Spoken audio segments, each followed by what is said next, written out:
Was it Viva Vault? Let me check my emails. Hey guys, Mark Elster on. Hey, Mark. Hey, we're just chatting a little bit while waiting for everyone to call in. No problem. Yeah, so the ADFS certificate for Viva Vault, Shriyak, I don't know, were you working on that as well? Yeah. And did that all get resolved? Did we add in the new certificate, remove all the old ones, so that's all done and complete?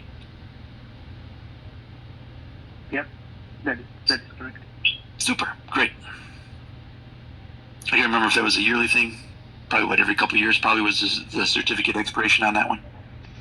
Yeah, So I know we're following up on, what we need to do to get SSO enabled for Vault File Manager. I know the last time we met, we had several action items to pursue. One was, I know you reached out to Viva, to try to see if they had any other customers that were using the SAM account name for the unique ID. I never saw any response back from that, so I'm guessing that probably was a no. Yeah, it looks like Sean reached out internally. Sean, the Viva guy, our Viva contact, reached out internally, and it looks like he hasn't come back with anything. We can follow up with him though to see if he has anything. Okay, my guess is it's probably a no, but you could follow up. And then the other one was we were going to do some more investigation. I know Anthony and his team have wrapped up a lot of the SSO migrations. We've got a little bit of free time right now, and I think you've seen several requests where they've requested new users into the dev environment. Shriyak, I think you were kind of leading that from this SSO perspective. Can you kind of give us an update on where you're at? Yes, John. So I was working with the team to enable it. So we tried like the workaround and followed some Microsoft documents as well, but they were not promising. The results were not promising. So so we are still working on it, John, and I will update you once we complete the testing on our end. Since we have the accounts and everything enabled now, we'll do further testing and let you know. And I know you said you opened a ticket with Microsoft, right? Because I think you were running into the same issue that I had, where you can update the claim, but you don't see the actual variable being passed in the token, correct? That's correct. Yes, Sean. And I guess from a time estimate, you think maybe 1 more week.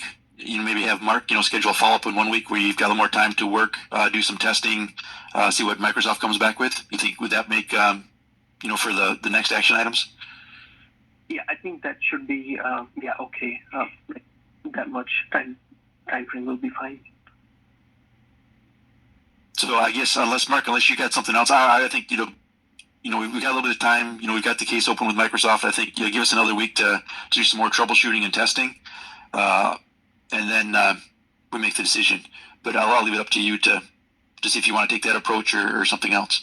No, that's good. No, I think that's a good approach. I'm gonna reach out to Sean Olson here and see if he had anything internally in Viva. If any other customers were doing the same thing.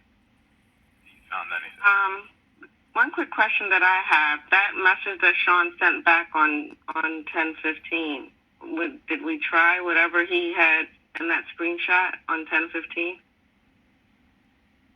Because John, you had sent Sean an email, and Sean did respond. That was the last communication that I remember seeing. Correct. So I did not add in those specific code, and that's kind of the issue that this React is working on right now. Is when we update the code in the backend, it's supposed to add that automatically, and since it's not adding it, the documentation I read said it would either, when you entered it in using the code in the back end, using the scripting like they recommended, then it doesn't read that manifest. So yeah, I think as Shriyak works with Microsoft and they work through why it's not showing up, that'll address that one. Okay.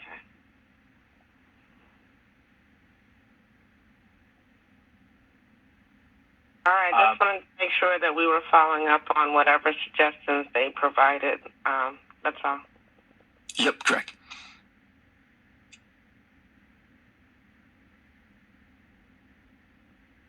Okay, I don't have anything else for you guys, John. Okay, and so I know you created several accounts yesterday, and I think was it Shiva? I think you put in a couple more requests to get a little bit more testing in the dev environment. So I guess if you get a chance to get those added in, I think that would be appreciated. Yep, they're in there. I added them all, so they all have access to the Viva File Manager login now, so they can test to see if the login works. Great. And I guess Shiva or Shriyank, I think the one question I had was you were doing your testing in which environment? ZodDev, not ZodTest? Yeah, we tried in ZodDev. Now, which one would you prefer to do your testing in? Because I think for this environment, we can go ahead and work with Mark and change it so you can actually get the full connection. Because right now, if you're doing it in ZodDev, it's not when it actually submits the request. You're not going to get a successful response, even if it does work, just because it's configured for the ZodTest tenant. Okay. So yeah, we can go ahead and do the test on ZodTest going forward. It's up to you, right? So either we work with Mark to get Vault File Manager to point to ZodDev, or you can do your testing in ZodTest. I guess either way would be acceptable to me. Yeah, in that case, John, we can go ahead and do ZodTest. That is perfectly okay. Okay. All right. So Mark will not have to make any changes. That's the way it's currently configured. And then you'll just apply the changes. I think you can, apply them and roll them back. I think there's the code to turn it on and turn it off those tokens. So I think you're okay.